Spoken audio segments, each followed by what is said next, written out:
जंगल और इंसान हमेशा से साथ साथ में रहे, लेकिन कॉलोनियल रूल ने इस रिश्ते को हमेशा के लिए बदल के रख दिया। Hello everyone, I am Preeti Shukla and welcome back.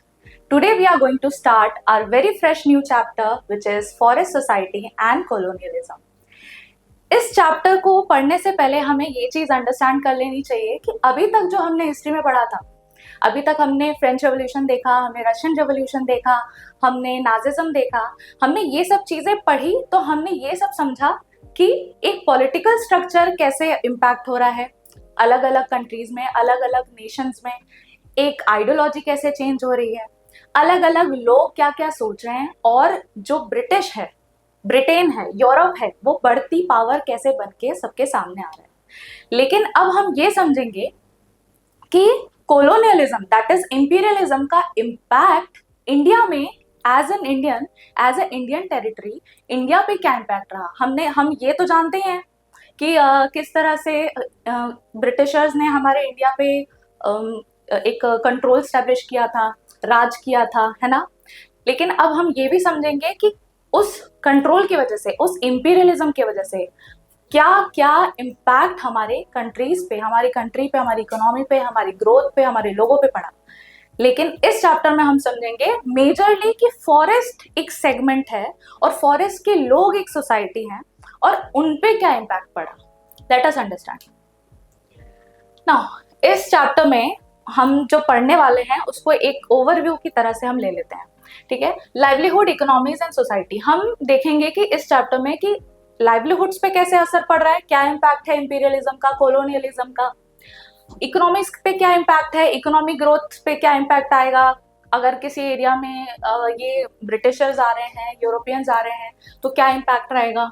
और सोसाइटी, सोशल कल्चरल लेवल पे क्या चेंजेस आए, ठीक है। सो पहला टॉपिक हमारे इस चैप्टर का है व्हाई डिफॉरेस्टेशन, ठीक है। दूसरा टॉपिक है हमारा the rise of commercial factory. तीसरा है rebellion in the forest and चौथा जो पॉइंट है वो है फॉरेस्ट ट्रांसफॉर्मेशन इन जावा। अब ये चीज हम क्यों पढ़ रहे हैं अचानक से? हम तो नाजिज्म पढ़ रहे थे, अचानक से ये सब पढ़ रहे थे। कहाँ से डिफॉरेस्टेशन, फॉरेस्ट, सोसाइटी, ये सब कहाँ से आ रहे हैं? ये सब इसलिए आ रहे हैं क्योंकि एक साइड हमने देखा अलग अलग हिस्ट्री, अलग अलग नेशंस की, उनके बनने की, उनके टूटने की, राइट। लेकिन अब हम ये देखेंगे कि इन सब के बीच में जो इंडस्ट्रियल रेवोल्यूशन चल रहा था, इन सब के बीच में जो Europe as a power emerge हो रहा था, वो चीजें इन्वायरमेंटली कैसे इम्पैक्ट कर रही हैं। Getting it? ट्रेड, जो कि यूरोप का बिल्कुल फर्स्ट प्रेफरेंस था कि भाई ट्रेड करना है, और ट्रेड के बाद उनका प्रॉफिट मोटिव सबसे ज्यादा था। तो ये सब, ये deforestation, rise of commercial factory, ये सब चीजें अचानक से मूवी के एकदम लीड रोल में कैसे आ गई, हम इस चैप्टर में समझेंगे, ठीक है। Now let us start our very first topic, why deforestation. Deforestation why समझने से पहले हम ये समझते हैं कि व्हाट इज डिफॉरेस्टेशन। तो जब बहुत बड़े अमाउंट पे, बहुत लार्ज अमाउंट में पेड़ को काट दिया जाता है या फॉरेस्ट को क्लियर कर दिया जाता है कि वो डिसअपियर होने लगे, ठीक है। इतने लेवल पे जब हम किसी पेड़ को काटते हैं, अभी आप जाओगे एक पेड़ काटोगे, वो डिफॉरेस्टेशन नहीं कहलाएगा, ठीक है। डिफॉरेस्टेशन क्या होगा? जब कोई फॉरेस्ट या कोई बहुत बड़ा फॉरेस्ट एरिया है या बहुत बड़ा ऐसा ट्री वाला एरिया है जिसको हम एक बहुत अमाउंट पे काटते हैं, तो उसको क्या बोलेंगे अपन? डिफॉरेस्टेशन। जैसे कि the disappearance of forest is referred to as deforestation.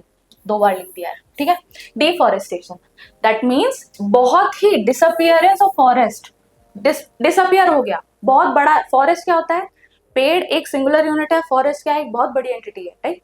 तो उस पूरे फॉरेस्ट का डिसअपियर हो जाना डिफॉरेस्टेशन कहलाता है। Under colonial rule it became more systematic and extensive. Systematic और एक्सटेंसिव, जब कॉलोनियल रूल आया इंडिया में, ठीक है, तो ये जो चीज है, ये डिफॉरेस्टेशन या फॉरेस्ट की जो मैनेजमेंट है, वो बहुत ज्यादा सिस्टमैटिक, एक्चुअली डिफॉरेस्टेशन बहुत ज्यादा सिस्टमैटिक और एक्सटेंसिव हो गया। अब सिस्टमैटिक कैसे? डिफॉरेस्टेशन भी प्लान करके किया जा रहा है, ठीक है, कि हम इतने एरिया को क्लियर करेंगे और यहाँ पे कुछ और उगाएंगे, इतने एरिया को क्लियर करेंगे, यहाँ कुछ और उगाएंगे। अभी हम आगे चैप्टर में समझेंगे कि डिफॉरेस्टेशन क्यों कर रहे हैं और लैंड इतना क्लियर क्यों कर रहे हैं, क्या पर्पस है, क्या मोटिव है। We'll understand further in this chapter, ठीक है।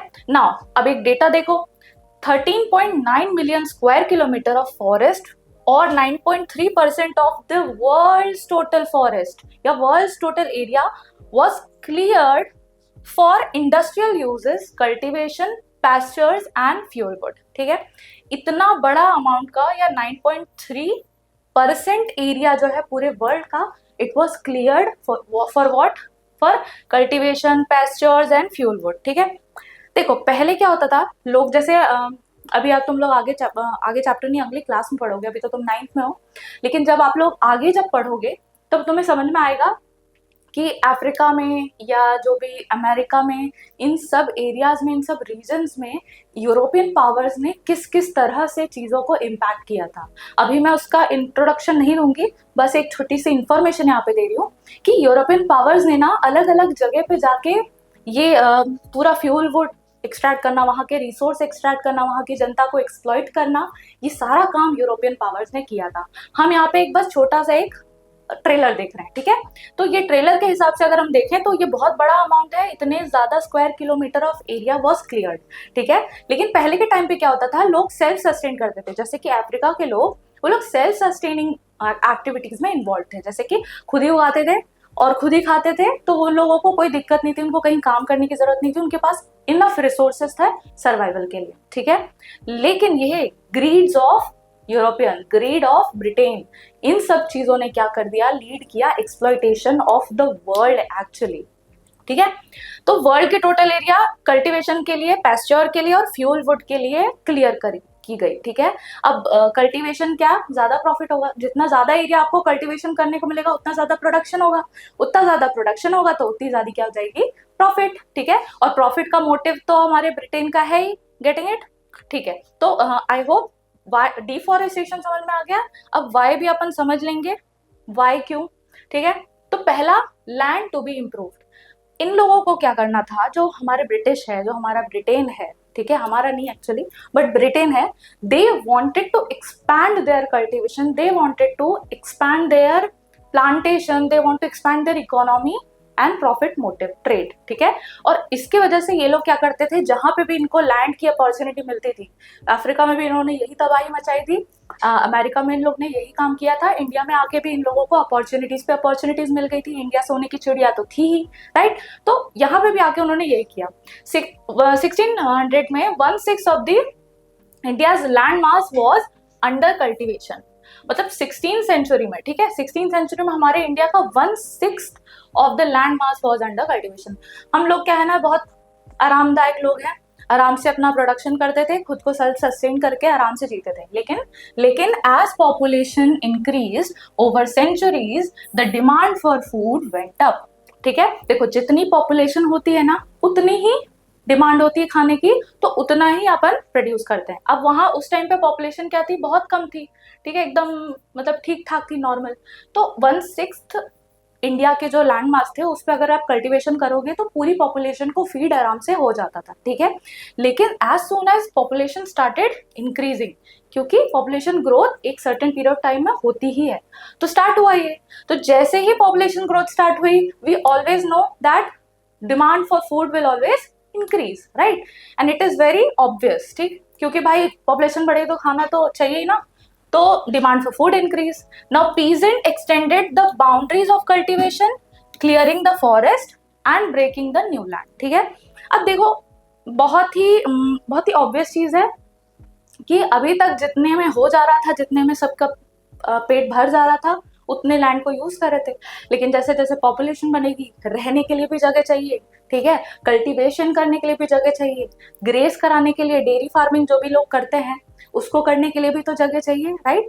तो इतने सारे जब रीजंस आ रहे हैं तो ये ऑब्वियस बन जाता है कि आपको एक्सपैंड करना पड़ेगा। ठीक है, और एक्सपैंड करने के लिए जो ऑलरेडी एग्जिस्टिंग फॉरेस्ट थे या ऑलरेडी एग्जिस्टिंग ग्रीन एरिया था उसको थोड़ा सा कट करना पड़ा। ठीक है, अब ये एक इंसान जो है, ठीक है, ये इंसान इतना लैंड पहले यूज कर रहा था, पर उसने आगे के ये फॉरेस्ट को क्या कर दिया, क्लियर कर दिया। ठीक है, अब इसने ऐसे क्लियर कर दिया, ठीक है, क्लियर कर दिया। अब इसने क्या कर दिया, अपने लैंड को ऐसे एक्सटेंड कर दिया। ठीक है, अब इतना लैंड इसने एक्सटेंड कर दिया, दूसरे इंसान ने भी ऐसे ही लैंड को एक्सटेंड कर दिया, इतना बड़ा कर दिया। ठीक है, तो सब लोग जब मिलके इतना इतना एक्सटेंड कर रहे हैं अपने लैंड को इतना इतना, तो क्या होगा, बहुत सारे लोग मिलके बहुत सारा लैंड एक्सटेंड कर जाएंगे, तो अल्टीमेटली किस पे बर्डन पड़ रहा है? वहां के फॉरेस्ट पे ना, वहां के फॉरेस्ट पे बर्डन पड़ेगा। क्यों? क्योंकि फॉरेस्ट वहां एग्जिस्टिंग थे, उनको अभी तक कोई हानि नहीं थी, क्योंकि वो लोग आराम से रह रहे थे, इंसान भी आराम से रह रहे थे, ठीक है। लेकिन जब इंसानों की नीड बढ़ी, पॉपुलेशन की नीड बढ़ी, तो बड़े से बड़े अमाउंट में लैंड को क्लियर करना पड़ा। किस लिए? क्लियरिंग फॉरेस्ट बिकॉज ऑफ क्या बोलते हैं, एक्सटेंड किया बाउंड्रीज को, क्रॉप कल्टीवेशन के लिए, पेस्चर्स के लिए, इन सब के लिए लैंड को क्लियर किया गया, ठीक है। Now between 1880s and 1920 cultivated area rose by 6.7 million hectares।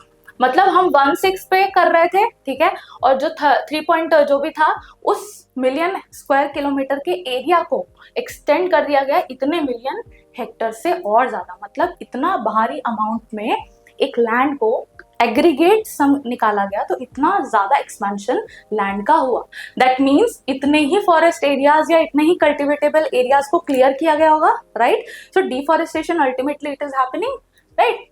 Now, expansion of cultivation as a sign of progress, but expansion of cultivation is a sign of progress, but we should not forget that land is brought under flow, forest have to be cleared, ठीक है। अब ये तो एक progress है, आज भी हम यही सोचते हैं कि it is perceived as that this is progress, that we are clearing land, we are creating buildings, skyscrapers, hydropower projects, right? So we are creating all these projects in the name of development, but we should always remember that if we have to start cultivation, if we have to build superpower, super scrappers, skyscrapers buildings, right? So if we have to build these things, we have to clear the forest, right? So on the cost of forest we are doing these things, right? तो ये चीज उस वक्त नहीं समझ में आई, उस वक्त सिर्फ ये समझ में आ रहा था कि एक्सपेंशन है और एक्सपेंशन प्रोग्रेस की निशानी, ठीक है। रीजंस फॉर एक्सपेंशन, अब इन सारे एक्सपेंशन का रीजन क्या था, ठीक है। अभी मैंने बताया कि जरूरतें थी, लेकिन फिर अच्छे से समझते हैं कि ब्रिटिश क्यों एक्सपेंशन कर रहे हैं। लोग एक्सपेंशन कर रहे हैं तो वो अपनी पॉपुलेशन के बढ़त के वजह से एक्सपैंड कर रहे हैं, ताकि अपनी अपनी खुद की जरूरतों को पूरा किया जा सके। लेकिन ब्रिटिश यहाँ पे आके अलग ही रोल निभा रहे हैं। क्या रोल निभा रहे हैं कॉलोनियल इंपीरियलिज्म में? कि British requirement for crops, jute, cotton, sugar, wheat. अब इनको ये क्रॉप्स चाहिए थे, किनको? ब्रिटिश को चाहिए था कि जो ये क्रॉप है, जूट है, कॉटन है, व्हीट है, शुगर है, इन सब लोगों को उगाना है, इन सारे लोगों को नहीं, क्रॉप को उगाना है, राइट। और इस क्रॉप को उगा के इनको प्रॉफिट कमाना है, राइट। तो इनको चाहिए लैंड को क्लियर करो, कल्टिवेटेबल एरिया को एक्सपैंड करो, ठीक है। Now forest were considered unproductive, instead use it for cultivation, enhance there revenue. इनके नजर में, ब्रिटिश के पर्सपेक्टिव में क्या था? आइज बना देते हैं, ठीक है। अब ब्रिटिश का अलग ही कुछ लगा, ब्रिटिश के पर्सपेक्टिव में क्या था ये चीज कि फॉरेस्ट जो है, जो बहुत बड़ा लैंड है फॉरेस्ट का, ठीक है, it is very unproductive. Forest ऐसे ही खड़े हुए हैं, इनके पेड़ वेड़ उगे हुए हैं और ये लोग कुछ कंट्रीब्यूट तो कर नहीं रहे, ठीक है। तो इनके नजर में ये था। हम लोग ये चीज क्यों पढ़ रहे हैं, हम आगे समझेंगे कि ये सारी चीजें किसको इम्पैक्ट कर रही है, फॉरेस्ट सोसाइटी को। तो चैप्टर नेम, ठीक है। तो इनने बोला कि फॉरेस्ट अनप्रोडक्टिव है, ऐसे ही खड़े हुए हैं, इनका कोई मतलब नहीं है, इनको क्लियर करो और हम इस पे उगाएंगे, कल्टीवेशन करेंगे, प्लांटेशन करेंगे और प्रॉफिट, रेवेन्यू जनरेट करेंगे, ठीक है। तो इनका रीजन ऑफ एक्सपेंशन ये था, एक, इनको कल्टीवेशन करना है मेन क्रॉप्स की, जो कि यूरोप को जाके फीड करेगी। दूसरा, इनने सोचा कि ये तो अनप्रोडक्टिव है, फालतू में खड़े हुए हैं, इधर इसको काटो और इधर ये बना दो, ठीक है, या ये कल्टीवेट कर दो, जिससे इनको रेवेन्यू मिलेगी। Getting it? तो ये चीजें हैं। Now sleepers on the track. अब हमने लैंड का समझ लिया कि लैंड क्यों इंप्रूव करनी थी, क्योंकि उनको कल्टीवेशन करना था, और कल्टीवेशन करने के लिए हमको लैंड, मेजर बड़े मात्रा पे लैंड को क्लियर करना पड़ेगा, ताकि हम उस अनप्रोडक्टिव चीज को हटा के कुछ प्रोडक्टिव चीज करें। That means cultivation. Getting it? अब स्लीपर्स ऑन द ट्रैक्स के मतलब है, पहले स्लीपर समझते क्या होता है। स्लीपर्स क्या होता है? Wooden plank laid across the railway tracks. ये जो रेलवे ट्रैक्स होती है ना, ऐसे ऐसे, ठीक है, तो ये तो इस पे तो अपनी ट्रेन चलती है छुक छुक, ठीक है। लेकिन ये जो रीजन है, ये ना अभी अपन देखते हैं या तो वो सीमेंट वाला कुछ रहता है या तो कोई लोहे से बनी चीज रहती है, ऐसे प्लैंक, ठीक है। लेकिन उस वक्त जब ब्रिटिशर्स या यूरोपियन पावर्स इंडिया में आए थे तो उस वक्त वो वुडन का होता था, लकड़ी का होता था, ठीक है। ये जो प्लैंक्स है जिसपे रेलवे ट्रैक्स को रखा जाता है वो प्लैंक है, उस प्लैंक को लकड़ी से बनाया जाता था, ठीक है। तो जब उनको पता है कि हम कुछ प्रोडक्शन करेंगे तो हमें रेलवेज की जरूरत पड़ेगी एक जगह से दूसरी जगह पहुंचाने के लिए, ठीक है। और उस पहुंचाने के लिए भी हमें लकड़ी की जरूरत पड़ेगी क्योंकि जब तक लकड़ी नहीं बिछेगी उस पर रेलवे ट्रैक्स नहीं बिछेंगे। इसकी वजह से लकड़ी की जरूरत ब्रिटिश को थी और इसीलिए फॉरेस्ट को और बड़े मात्रा में क्लियर करते थे। उनको एक स्पेसिफिक टाइप की लकड़ी, टिम्बर, साल, इन सब की जरूरत पड़ती थी, ठीक है। Now railways were essential for colonial trade and for the movement of imperial troops, ठीक है। ट्रेड तो जरूरत थी, इंपीरियल ट्रूप्स की भी जरूरत। इंपीरियल ट्रूप्स कौन? ब्रिटिश की आर्मी, ठीक है। तो इनका मूवमेंट हुआ, ट्रेड, खाने पीने सामान का मूवमेंट हुआ, गुड्स एंड सर्विसेज का मूवमेंट हुआ। तो ये सारे जो चीजों का मूवमेंट कर रहे हैं तो वो कैसे कर रहे हैं? रेलवे से कर रहे हैं, ठीक है। तो railway was again very important and which is why this woods और आर ऑल्सो वेरी इंपॉर्टेंट। तो wood was needed as fuel, train को चलाने के लिए भी लकड़ी चाहिए थी और ट्रेन को यहाँ मूव कराने के लिए भी ट्रैक्स पे लकड़ी की जरूरत थी। Railway line sleepers were essential to hold the tracks together, ठीक है। तो वो ट्रैक को जो मैंने अभी बताया वही होल्ड करने के लिए जरूरी है। From the 1860s, the railway network expanded rapidly, ठीक है। अब जैसे ब्रिटिश को समझ में आ गया कि भाई इंडिया के पास इतनी लैंड है कि हम हर जगह रेलवे ट्रैक्स बिछा देते हैं, यहाँ का सामान वहां फटाक से पहुंच जाएगा, राइट। तो जैसे इन लोगों को ये चीज समझ में आई, उन लोग ने धड़ाधड़ क्या करना स्टार्ट कर दिया, रेलवे ट्रैक बिछानी शुरू कर दी। अब रेलवे ट्रैक्स अगर बिछेगी तो लकड़ी की डिमांड जो है वो बहुत बढ़ेगी, ऑफ कोर्स ऑब्वियस है, बढ़ जाएगी, ठीक है। और उतना ही ज्यादा क्या हो जाएगा हमारा? डिफॉरेस्टेशन। Getting it? तो forest around the railway tracks fast started disappearing, ठीक है।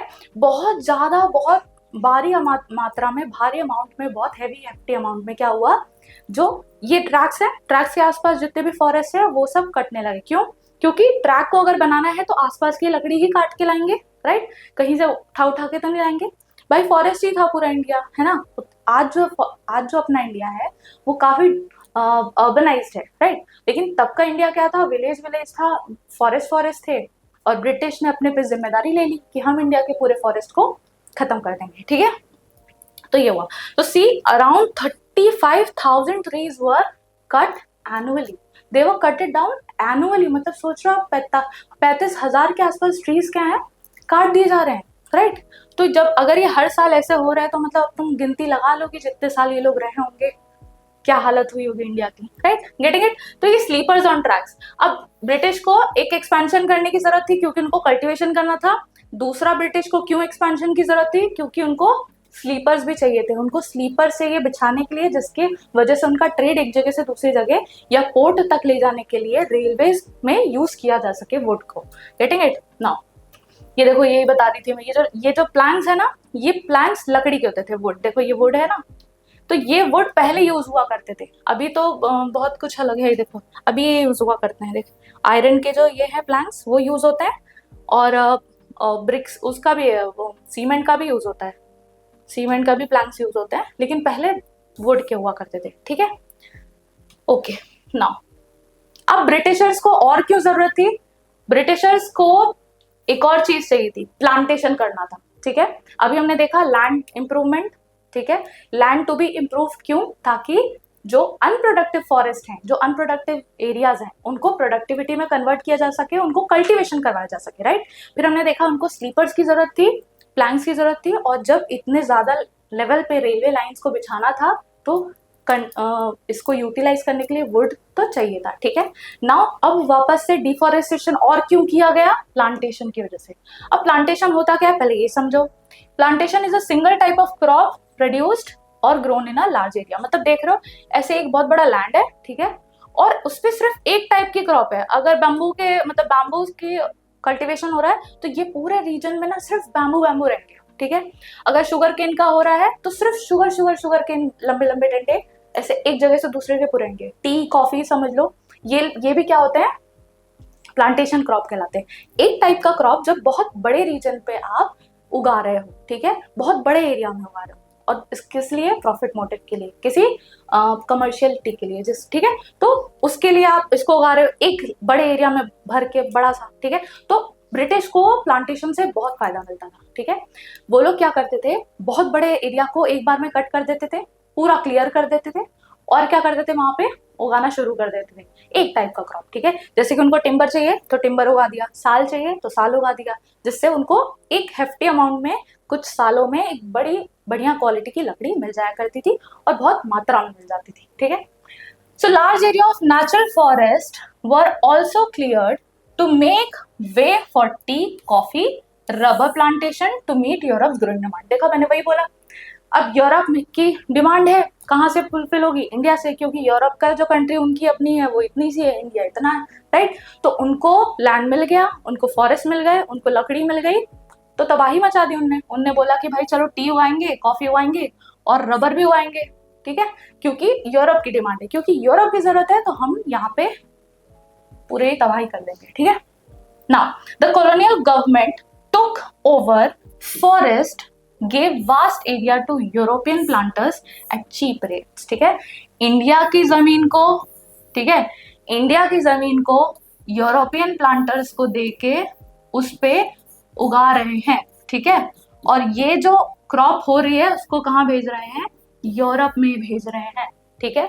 इंडिया की जमीन पे इंडिया की ही फॉरेस्ट को खराब करके नई चीज उगा रहे हैं, उस चीज को यूरोप में भेज रहे हैं, यूरोप के प्लांटर्स को ही रेट, चीप रेट्स पे, कम दाम पे उस लैंड को दे रहे हैं ताकि तुम उगाओ। समझ में आ रहा है कितना कॉम्प्लेक्स है? कॉम्प्लेक्स नहीं है, बहुत चालाकी भरा काम है, ठीक है। These areas were enclosed and cleared of forest planted with T and coffee, ठीक है। अब यही रीजन जो है, जो चीप रेट्स में दे दिए हैं, इन्हीं को क्या कर दिया, टी, कॉफी और रबर, साल्ट, टिम्बर, इन सबको उगाने के लिए बोल दिया कि आप इसको ऐसे उगाओ, आपको हम इतना कमीशन देंगे, इतना रेट पे आपको लैंड दे देंगे, आप कल्टीवेट करो, प्रॉफिट कमाओ, खुद भी कमाओ, हमें भी खिलाओ, गेटिंग इट। तो ये इनकी बहुत ही पावरफुल चीप ट्रिक्स थी, ठीक है। अब इस सब चीजों से हमें ये एक चीज अच्छे से क्लियर हो रही है कि डिफॉरेस्टेशन का जो इनका मोर्चा था, मुद्दा था, ठीक है, वो सेल्फ इंटरेस्ट के लिए ही था, ठीक है। They are not doing this for India, they are not doing this for any other country, they are doing for themselves, ठीक है। इनका ग्रीड इनको ये सब करवा रहे हैं, गेटिंग इट। तो दूसरे के लैंड पे जाके डिफॉरेस्टेशन करना, काट पीट करना, और उसके बाद वो सारा जो प्रोडक्शन है वो अपने होम कंट्री पे लेके जाना, ठीक है। तो ये सारी चीजें हो रही थी, ठीक। तो हमने ये फर्स्ट टॉपिक जो है वो यहाँ पे अभी खत्म कर दिया है, और इस टॉपिक में हमने ये चीज समझी है कि डिफॉरेस्टेशन की नीड आई ही क्यों, डिफॉरेस्टेशन को क्यों किया जा रहा है, ठीक है। पहला, लैंड इंप्रूव करके उस पर कल्टीवेशन करना है, forest were seen as unproductive, तो उसको प्रोडक्टिव बनाना है। दूसरा, हमें रेलवेज में वुड्स की बहुत जरूरत है, ट्रेड में हमें वुड की बहुत जरूरत है, इसलिए हमें डिफॉरेस्टेशन करना है, किसको, ब्रिटेन को। और तीसरा, हमें प्लांटेशन करना है, बड़े बड़े एरियाज में बड़ी मात्रा में हमें प्लांटेशन करना है, जिसके वजह से हमें प्रॉफिट होगा, किसको, ब्रिटेन को, हमें नहीं, ब्रिटेन को प्रॉफिट होगा, ठीक है। तो फॉरेस्ट सोसाइटी एंड कॉलोनियलिज्म में सबसे पहले हमने ये समझा कि कॉलोनियलिज्म फॉरेस्ट में आ क्यों रहे हैं, फॉरेस्ट की तरफ उन्हें देखा क्यों, ठीक है। अभी हमने ये चीज समझ लिया, ठीक है।